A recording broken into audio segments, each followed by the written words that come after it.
Hey guys, welcome to the Knot of the Week. Last week we talked about the cable coil, which was a method of wrapping to where you kind of do an overhand, underhand technique. And I won't keep going on this, but I will refer you to last week's episode. And I guess I left a lot of you guys hanging. We had a lot of feedback that said, well, how do you tie off the knot once you're done? Or how do you tie off this coil once you're done? So apologies for that. Let me show you exactly how to do it.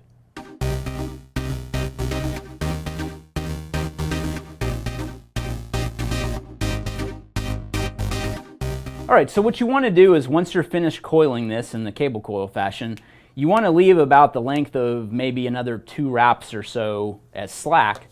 And then to start this, and this is the method I use on a lot of different things, it's not just necessarily the cable coil, but if I'm rolling up a piece of paracord to store it or something like this, I'll use this same method. So you want to kind of shortchange yourself on this loop, and I'll explain why here at the end. But you don't want it to be kind of the full circumference of the rest of the loops. What you're going to do is form a bight, just like so, and you're going to place that in your hand, and then you're going to take the working end, or the slack that's left over, and start wrapping this around. And what you want to do is that spot where the bight comes through, you're almost kind of locking that off. So as you can see, now I can let go of the rope, and that bight is trapped by the wrap here.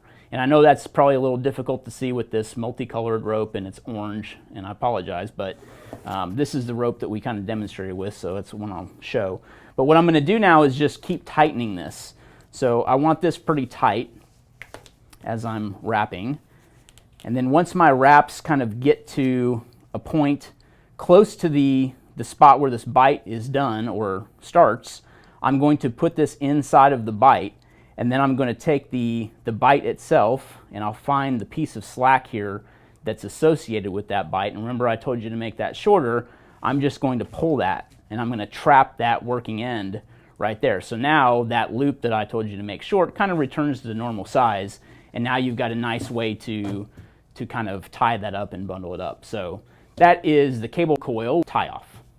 All right, thanks for watching the Knot of the Week. Remember, if you're interested in more knots and things like this, make sure you subscribe on YouTube. We would love your subscription. It also helps YouTube's algorithm show our videos and our channel to more people. So thank you very much for that, and tune in next week for Knot of the Week.